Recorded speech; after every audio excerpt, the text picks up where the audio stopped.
Everyone, मैं मुकेश ज्ञानतु में आप सभी का स्वागत करता हूं।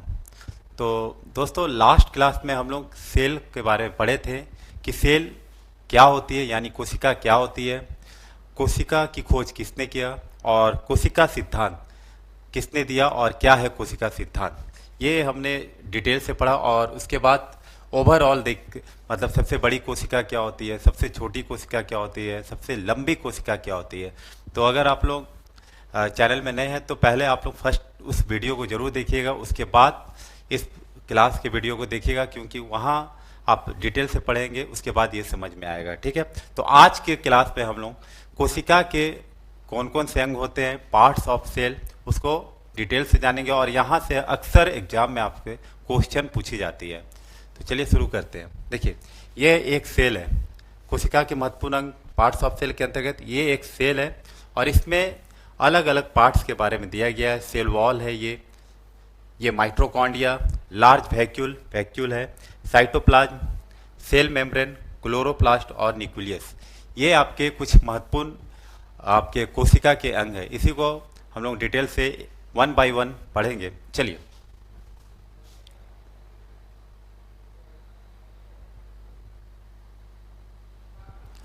तो फर्स्ट है कि कोशिका झिल्ली यानी प्लाज्मा मेम्ब्रेन। कोशिका झिल्ली क्या होती है? देखिए, कोई भी मान लीजिए ये एक सेल है,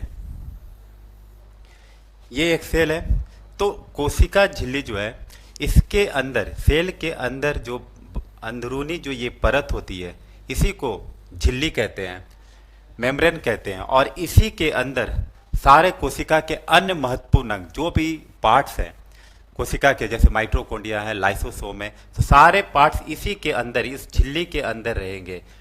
और यह जो झिल्ली है, यह आपका वसा, लिपिड एवं प्रोटीन का बना होता है। यह झिल्ली किनका बना होता है? तो लिपिड प्लस प्रोटीन का बना होता है। तथा यह झिल्ली जो है वह आपके दोनों यानी प्लांट सेल और एनिमल सेल यानी पादप कोशिका और जंतु कोशिका दोनों के अंदर यह सेल आपका पाया जाएगा। कौन? तो कोशिका झिल्ली। बिना झिल्ली के कोई भी अंग उसके मतलब अंदर बाहर नहीं कर सकते हैं। तो कोशिका झिल्ली प्रोटीन का बना होता है, लिपिड का बना होता है। यह जंतु और पादप दोनों में पाए जाते हैं। इसके साथ साथ ये अर्ध परागम्य यानी सेमी परमिएबल होते हैं। इसका मतलब ये हुआ कि वे पार्ट्स जो कोशिका से बाहर जाना चाहते हैं, जैसे माइटोकॉन्ड्रिया को बाहर जाना है, कोशिका सेंट्रोसोम को बाहर जाना है, ताकि कुछ अगर कोई डेड सेल हो गया तो नई कोशिका बनाना है, तो सेंट्रोसोम कैसे जाएंगे? कोशिका झिल्ली को पार करके जाएंगे। तो इनका काम होता है कोशिका झिल्ली का कि वैसे अंगों को, वैसे पदार्थों का निर्धारण करना जो बाहर जाए या फिर बाहर से अंदर आए। तो कोशिका झिल्ली, प्लाज्मा झिल्ली आप लोग समझ गए होंगे, आई होप। चलिए, अब नेक्स्ट है कोशिका भित्ति। देखिए, कोशिका भित्ति, कोशिका भित्ति, भित्ति का मतलब होता है दीवार, वॉल। जब हम लोग देख रहे हैं प्लांट सेल,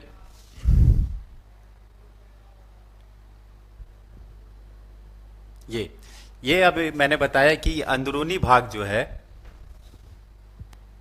अंदरूनी भाग मैंने बताया कि ये आपका पूरा क्या है, ये झिल्ली है, अंदरूनी भाग। लेकिन प्लांट में यानी पादप, पेड़ पौधे में एक एक्स्ट्रा उनको कवर कर दिया जाता है बाहर से। ये वाला पोर्शन जो आप बाहर से देख रहे हैं, ये आपका कोशिका भित्ति है यानी सेल वॉल है। ये पेड़ पौधों को अतिरिक्त सुरक्षा प्रदान करते हैं। आप देखते होंगे पेड़ पौधे, ह्यूमन, हम लोग का सेल के लिए हम लोग का ऊपर स्किन है, स्किन के ऊपर हम लोग कपड़ा वगैरह पहन लेते हैं, लेकिन जो पेड़ पौधे होते हैं उनको अतिरिक्त सुरक्षा कौन प्रदान करेंगे? तो ये सेल वॉल ही, सेल वॉल के चलते ही उनको सुरक्षा प्रदान होता है।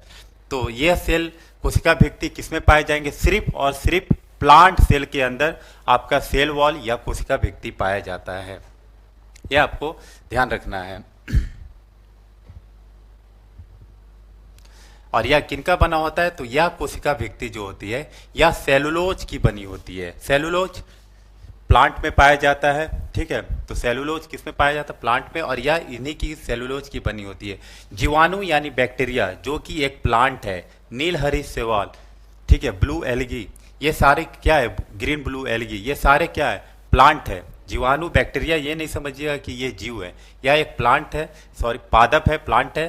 तो इनकी जो कोशिका भित्ति होती है, इनकी जो सेल वॉल होती है, वह किनकी बनी होती है? पेप्टिडोग्लाइकेन की। और यह क्वेश्चन हमेशा पूछा जाता है। एक आपके जीवाणु के बारे में पूछा जाएगा कि इनकी कोशिका भित्ति किनकी बनी हुई थी, वही चारों तरफ से जो कवर किया है, तो यह पेप्टिडोग्लाइकेन की होती है। और कवक, नीलहरित शैवाल, ये सारे क्या है? पादप है। तो कवक की भी कोशिका भित्ति जो होती है वह काइटिन की बनी होती है। नेक्स्ट हम लोग आते हैं माइटोकॉन्ड्रिया। काफी इंपॉर्टेंट है, कोशिका के महत्वपूर्ण अंगों में से एक है माइटोकॉन्ड्रिया। देखिए, माइटोकॉन्ड्रिया को ऊर्जा गृह कहते हैं। माइटोकॉन्ड्रिया को ऊर्जा गृह यानी पावर हाउस यानी शक्ति गृह, आप कोई भी नाम बोल सकते हैं, पावर हाउस, ऊर्जा गृह, शक्ति गृह। क्यों कहते हैं? देखिए, जब हम लोग सांस लेते हैं तब ऑक्सीजन हमारे फेफड़े के अंदर जाते हैं, और फेफड़े में पहले से ब्लड भी एक सेल है, तो उसके अंदर होमोग्लोबिन होता है। ब्लड के अंदर होमोग्लोबिन होती है। तो जब सांस लेते हैं, ऑक्सीजन आती है, तो वह होमोग्लोबिन हमारे जो सेल में मौजूद ऑक्सीजन जो आती है, तो उसको लेके होमोग्लोबिन सीधा फेफड़े से कहाँ जाती है? माइटोकॉन्ड्रिया के अंदर जाती है। और वहां जाके वह एक साइकिल चलता है जिसको बोलते हैं क्रेब्स साइकिल चलता है। और उसके बाद एटीपी का निर्माण होता है। 38 एटीपी का निर्माण होता है। और उसके बाद आपकी ऊर्जा, ये 38 एटीपी के बनने के बाद आपका एनर्जी, ऊर्जा का निर्माण होता है। तो ये क्रेब्स साइकिल कहाँ चलता है? क्वेश्चन अक्सर पूछा जाता है कि क्रेब्स साइकिल कहाँ चलता है। तो यह क्रेब्स साइकिल आपका चलता है माइटोकॉन्ड्रिया के अंदर। क्रेब्स एक साइंटिस्ट है, उन्हीं के नाम पे यह दिया गया है। तो अक्सर एग्जाम में पूछा जाता है कि क्रेब्स साइकिल कहाँ चलता है, तो माइटोकॉन्ड्रिया के अंदर। माइटोकॉन्ड्रिया को क्योंकि यहाँ एनर्जी बन रहा है, ऊर्जा का निर्माण हो रहा है, इसलिए इसको ऊर्जा गृह, पावर हाउस या शक्ति गृह भी कहते हैं। माइटोकॉन्ड्रिया जो होती है, उनके माइटोकॉन्ड्रिया का आकार कुछ ऐसा होता है। तो इनके अंदर में कुछ ऐसे इस तरह का कुछ रहता है। तो इस जो रहते हैं इनके दीवार को, इनके वॉल को, तो माइटोकॉन्ड्रिया की आंतरिक दीवार, जो अंदर में दीवार रहते हैं, इसको क्रिस्टी कहते हैं। और यह भी क्वेश्चन पूछा जाता है। तो ये 3-4 फैक्ट आपको माइटोकॉन्ड्रिया से याद होने चाहिए। तो नेक्स्ट है हम लोग का अंतःप्रदर जालिका यानी एंडोप्लाज्मिक रेक्टिकुलम। देखिए, इस एंडोप्लाज्मिक रेक्टिकुलर का मेन काम क्या है? तो यह आपका कोशिका का आंतरिक कंकाल, इसे कोशिका का आंतरिक कंकाल कहते हैं। क्यों कहते हैं? क्योंकि जो सेल होते हैं उनको अंदर से यह सपोर्ट देते हैं। जैसे हम ह्यूमन बॉडी को पूरा खड़ा करने में, जैसे मानव कंकाल जो है, जो कि बोन का बना होता है, हड्डी का बना होता है, उसी के माध्यम से हम लोग सीधे खड़े होते हैं, चल फिर पाते। उसी प्रकार एंडोप्लाज्मिक रेक्टिकुलम यानी ईआर के सपोर्ट से ही कोशिका जो है पिचकता नहीं है, कुछ मतलब ऐसे सपोर्ट हुआ, एकदम अपने जो शेप होना चाहिए उसमें रहता है। तो कोशिका का आंतरिक कंकाल इसी को कहते हैं। और यह जो एंडोप्लाज्मिक होता है, यह 2 प्रकार का होता है। जैसे यह कोशिका है, तो कोशिका के एक तरफ आपका इस तरफ प्लेन रहेगा, ये प्लेन सरफेस रहेंगे, और एक तरफ इस तरह से आपका खुरदुरा रहेगा, है ना, रफ सरफेस रहेंगे। तो जो रफ सरफेस होते हैं, इसमें एंडोप्लाज्मिक रेक्टिकुलम में यहाँ आपका फैट यानी वसा का निर्माण होता है। फैट यानी वसा बनती है। कहाँ बनती है? तो रफ वाले एंडोप्लाज्मिक रेक्टिकुलम में। वही जो आप जो वसा बन रही है यहाँ रफ नहीं है, ये आप देख रहे हैं कि ये प्लेन है ना। तो जो स्मूथ वाली पोर्शन है, प्लेन वाली पोर्शन है, वहाँ फैट का निर्माण होता है। और जो रफ वाला पोर्शन है, इसके अंदर में राइबोसोम होते हैं। कौन होते हैं?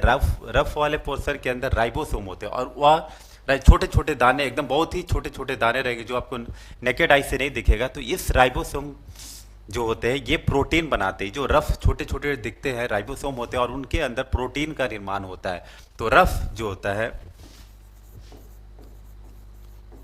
तो रफ आपका ईआर में क्या निर्माण होता है? प्रोटीन। क्यों? क्योंकि यहाँ राइबोसोम होते हैं, राइबोसोम प्रोटीन का निर्माण करते हैं। तो ये आपको ध्यान रखना है, ये अक्सर एग्जाम में पूछे जाते हैं। देखिए, तो वसा एवं प्रोटीन, तो अंतःप्रदर जालिका का काम क्या हो गया? वसा, ये आपके स्मूथ वाले पार्ट में बन रहे हैं, और प्रोटीन जो बन रहा है रफ वाले पार्ट में बन रहे हैं। तो इनका काम हो गया वसा एवं प्रोटीन का संचरण सभी झिल्लियों में करना। जितनी भी झिल्ली है, कोशिका झिल्ली है, केंद्रक झिल्ली है, सब जगह ले जाना वसा एवं प्रोटीन का कौन करेंगे? अंतःप्रदर जालिका। और अंदरूनी उनको शक्ति भी एक पिलर की तरह खड़े रहते हैं, इसलिए इनको आंतरिक कंकाल कहते हैं। गोल्जी का है, गोल्जी बॉडी, देखिए इनके जो खोजकर्ता थे ये कैमिलो गोल्जी थे, और यह क्वेश्चन पूछा भी जाता है। कैमिलो गोल्जी नाम से ही पता चल रहा है। माइटोकॉन्ड्रिया में मैंने आपको नहीं बताया था कि उनका खोजकर्ता कौन है। माइटोकॉन्ड्रिया के जो खोजकर्ता है ये अल्टमैन है, इसे आप नोट कर लीजिएगा। चलिए, तो गोल्जी बॉडी का काम क्या है, या गोल्जी काय का, तो माइटोकॉन्ड्रिया द्वारा बनाई गई ऊर्जा जो रहता है, ऊर्जा तो बना देते हैं, लेकिन उस ऊर्जा को कौन ले जाएंगे अलग सेल के अलग अलग भागों में, ठीक है, पूरे शरीर में कहाँ ले जाएंगे। जैसे अगर मुझे अभी ऊर्जा की जरूरत है, मेरे हाथ में पेन है, मैं पेन से लिख रहा हूँ, तो यहाँ एनर्जी की जरूरत है, तो गोल्जी बॉडी जो है माइटोकॉन्ड्रिया से एनर्जी लेके मेरे हाथ तक लेके आएंगे। तो ये आपका मतलब ट्रांसपोर्टेशन का काम, एनर्जी का ट्रांसपोर्टेशन का काम कौन करते हैं, गोल्जी बॉडी। तो इसलिए इनको यातायात प्रबंधक भी कहते हैं, ट्रैफिक पुलिस भी कहते हैं, ट्रैफिक पुलिस ऑफ सेल। तो यातायात प्रबंधक या ट्रैफिक पुलिस किसे कहते हैं कोशिका का, तो गोल्जी बॉडी को कहते हैं। लाइसोसोम, देखिए लाइसोसोम की खोज डी दुबे द्वारा किया गया था। लाइसोसोम क्या होता है, देखिए कोशिका के अंदर लाइसोसोम जो होते हैं वे एक जगह स्थिर होते हैं, और इनके अंदर जो होते हैं जल अपघटक एंजाइम होते हैं। जल अपघटक यानी हाइड्रोलाइटिक एंजाइम होते हैं।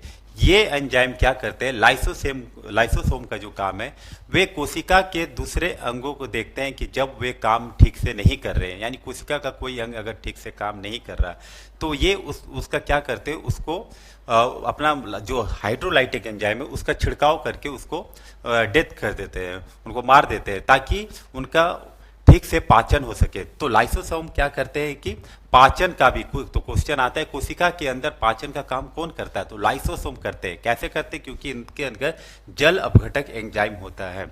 लेकिन जब ब्रेन बोलते हैं, केंद्रक, जो आपका पूरा कोशिका का ब्रेन है केंद्रक, तो जब वे बोलते हैं लाइसोसोम, क्योंकि सारा काम ठीक से नहीं हो रहा, तब यह लाइसोसोम क्या करते हैं कि सारे पार्ट्स ठीक से नहीं कर रहे, तो खुद को मतलब पूरा तरह से पूरा जितना जल अपघटक एंजाइम उनके अंदर होते वे छिड़का के सारे पार्ट्स को डेथ कर देते हैं और खुद भी मर जाते हैं। तो इस तरह, इसलिए इनको आत्महत्या की थैली कहते हैं, किसको, लाइसोसोम को, क्योंकि ये पूरे पाचन का काम करने के लिए अपना जल अपघटक एंजाइम को छिड़काव करके सारे अंगों को नष्ट कर देते हैं। तो इनको आत्महत्या की थैली, सुसाइड बैग या एटॉम बॉम्ब कहते हैं कोशिका के अंदर। तो ये तीन आप जो मतलब टर्मिनोलॉजी है इसको याद रखिएगा, यहाँ से क्वेश्चन पूछे जाते हैं।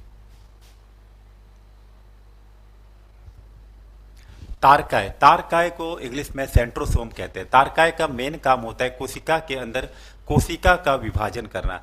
जब भी कोई पुरानी कोशिका डेथ आपके मर जाती है, किसी प्रकार की आपको चोट लगता है, कहीं घाव वगैरह कुछ भी हो जाते हैं, हाथ छिला जाता है, तो देखेंगे कुछ दिन बाद, 15-20 दिन बाद, 10 दिन बाद आपका ठीक नया स्किन नया आने लगता है। तो वह कैसे होता है, वह कोशिका के विभाजन होने से, सेंट्रोसोम के होने से। अगर यह सेंट्रोसोम नहीं रहता तो यह विभाजन नहीं होता। तो सेंट्रोसोम का मुख्य कार्य क्या है, कोशिका का विभाजन करना। विभाजन का मतलब ये हो गया कि एक कोशिका टूटी, दो नई कोशिका, एक पुराने वाली रह गई और नई कोशिका का निर्माण हुआ, नया स्किन आपका बन गया। सेंट्रोसोम कोशिका विभाजन करते हैं। और ये ध्यान देना है आपको कि यह केवल जंतु कोशिका में पाया जाता है। देखिए ये हमेशा आपका जब आगे भी पढ़ेंगे कि पादप कोशिका में क्या पाया जाता है और जंतु कोशिका में क्या पाया जाता है। तो जंतु कोशिका यानी एनिमल सेल में सिर्फ आपका सेंट्रोसोम पाया जाता है। तो क्या पादप कोशिका में आपका विभाजन नहीं होता है? पादप कोशिका में भी विभाजन होता है, और वह आपका विभाजन सेल प्लेट के द्वारा होता है। सेल प्लेट के माध्यम से आपका प्लांट सेल में कोशिका का विभाजन होता है। इसकी खोज, तारकाई की खोज यानी सेंट्रोसोम को खोज जो थे वह बोवेरी किए थे।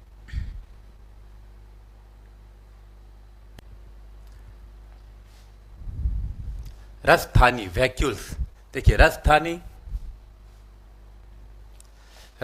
या वैक्यूल्स जो है,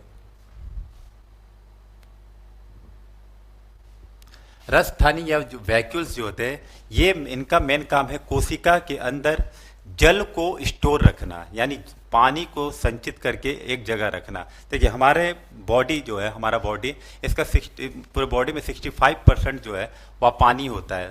तो इसका ये मतलब नहीं हो गया कि 100 kg जो है तो उसमें 65 किलो हम लोग का सिर्फ पानी होगा, नहीं है। मतलब अमाशय में, पेट में हम लोग का सिर्फ 4 से 5 लीटर ही पानी रहता है, 5। लेकिन जो रेस्ट जो पानी रहते हैं यही वैक्यूल्स के माध्यम से ही कोशिका में रहते हैं। इतने छोटे वैक्यूल्स होते हैं कि आप देख नहीं सकते हैं। तो इनका मुख्य कार्य है जल को संचित रखना। और रसधानी के चारों तरफ की झिल्ली टोनोप्लास्ट कहलाती है। मतलब जो रसधानी है ये भी एक सेल है, और उनकी जो झिल्ली होती है उसको टोनोप्लास्ट कहते हैं। ये क्वेश्चन पूछा जाता है। देखिए रसधानी जो होंगे वे आपका एनिमल सेल में छोटे पाए जाएंगे, क्योंकि देखिए पेड़ पौधे, कुत्ता बिल्ली, हम ह्यूमन जो है आपके पादप के तुलना में, पेड़ पौधे के तुलना में छोटे हैं। तो हमें रसधानी, हमारे वेहिकल्स छोटे होंगे, लेकिन पेड़ पौधे का वेहिकल्स बड़ा होता है। तो जंतु में या छोटा, यानी जंतु कोशिका में छोटा होता है, और पादप में, प्लांट में बड़ा होता है।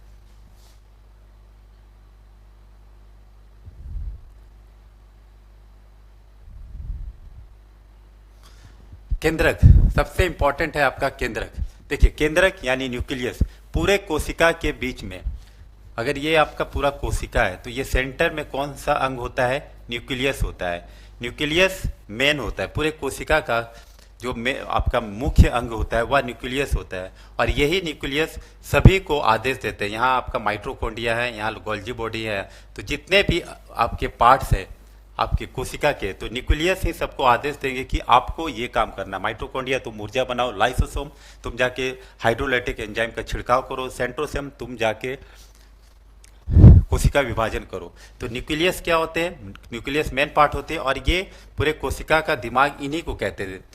और न्यूक्लियस की खोज जो है रॉबर्ट ब्राउन द्वारा की गई थी। ये क्वेश्चन हमेशा पूछा जाता है, कंफ्यूज नहीं होना है। एक थे रॉबर्ट हुक, लास्ट क्लास में मैंने बताया कि रॉबर्ट हुक सेल की खोज किए थे, कोशिका की खोज, लेकिन रॉबर्ट ब्राउन जो है वह न्यूक्लियस, कोशिका के अंदर जो केंद्रक होता है उनकी खोज किसने किया? Robert brown. और इसमें 80% प्रोटीन पाया जाता है। इस न्यूक्लियस के अंदर में 80% प्रोटीन पाया जाएगा, और यही प्रोटीन आगे जाके आप देखेंगे केंद्रक के अंदर में डीएनए और आरएनए का निर्माण होता है। डीएनए जो कि आपका न्यूक्लिक एसिड से ही बनता है, तो ये प्रोटीन न्यूक्लिक एसिड का ही पार्ट होता है।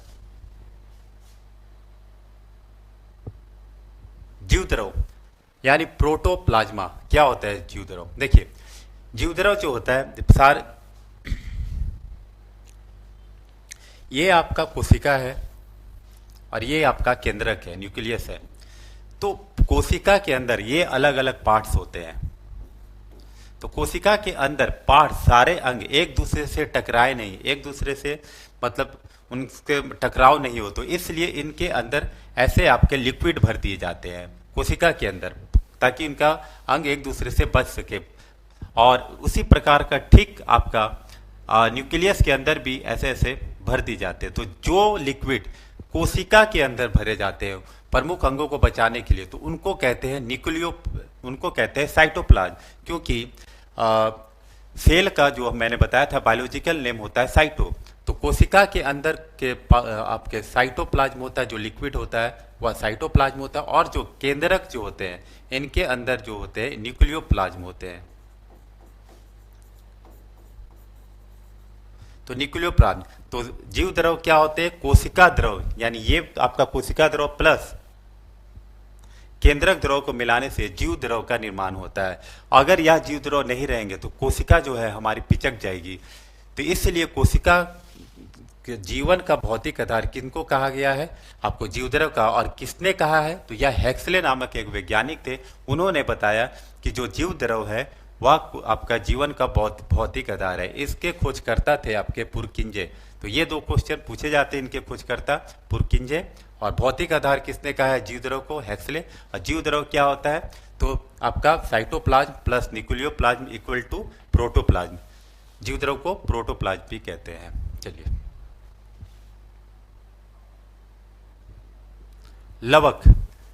लवक यानी प्लास्टिड। देखिए लवक जो है ये केवल पादप कोशिका में यानी प्लांट सेल में, ये ध्यान रखिएगा। तो प्लांट सेल में दो चीज मैंने बताया आपको, एक है सेल वॉल जो एक्स्ट्रा कवर किया जाता है, अतिरिक्त सुरक्षा दी जाती है, और एक आपका प्लास्टिड पाया जाता है, यानी लवक पाया जाता है। तो यह केवल पादप कोशिका में पाया जाता है, और यह पूरे प्लांट सेल का, अगर आप देखिए सबसे बड़ा भाग कौन सा होता है, यह लवक होता है। और एनिमल सेल का सबसे बड़ा भाग जो होता है वह होता है आपका न्यूक्लियस।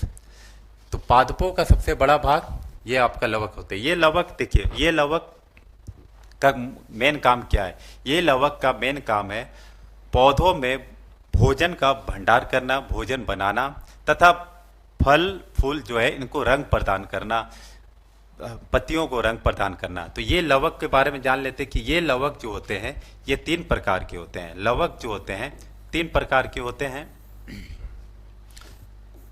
फर्स्ट है आपका क्लोरोप्लास्ट, सेकेंड है आपका ल्यूकोप्लास्ट, प्लास्ट यानी प्लास्टिड, और थर्ड है आपका क्रोमोप्लास्ट।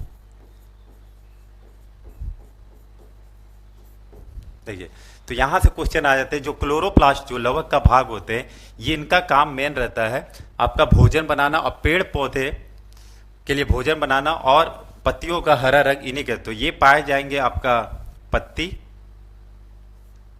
ये पाए जाएंगे पत्ती और तना में, स्टेम में क्लोरोप्लास्ट, यानी इस पत्ती का हरा रंग किनके कारण हरा होता है? पेड़ पौधे का पत्तियों का हरा रंग, तो क्लोरोप्लास्ट के कारण। ल्यूकोप्लास्ट जो होते हैं ये केवल भोजन का जो है स्टोर करके रखते हैं, ठीक है, भोजन। और यह पाया जाएगा आपको भूमिगत तना अंदर जो, और जड़ में पाए जाएंगे ल्यूकोप्लास्ट। और मेन आते हैं क्रोमोप्लास्ट। क्रोमोप्लास्ट के चलते ही आप देखते होंगे कि गाजर का रंग देखते होंगे ऑरेंज जैसा होता है। तो यहाँ से क्वेश्चन पूछे जाता है। तो क्रोमोप्लास्ट का मेन काम क्या? रंग प्रदान करना। क्रोम का मतलब ही होता है रंग। तो जैसे टमाटर का लाल रंग किसके कारण होता है? तो वह एक लवक है, उसका नाम है लाइकोपीन। गाजर का जो रंग होता है वह भी एक लवक है, वह आपका होता है कैरोटीन के कारण। और चुकंदर का कलर जो होता है, या एग्जाम में पूछा जाता है, तो विटामिन के कारण। तो ये आपको ध्यान रखना होगा कि क्रोमोप्लास्ट जो है वह रंग प्रदान करता है, ल्यूकोप्लास्ट भोजन स्टोर करके रखता है, और पत्ती और तना का हरा रंग जो होता है वह क्लोरोप्लास्ट के कारण होता है।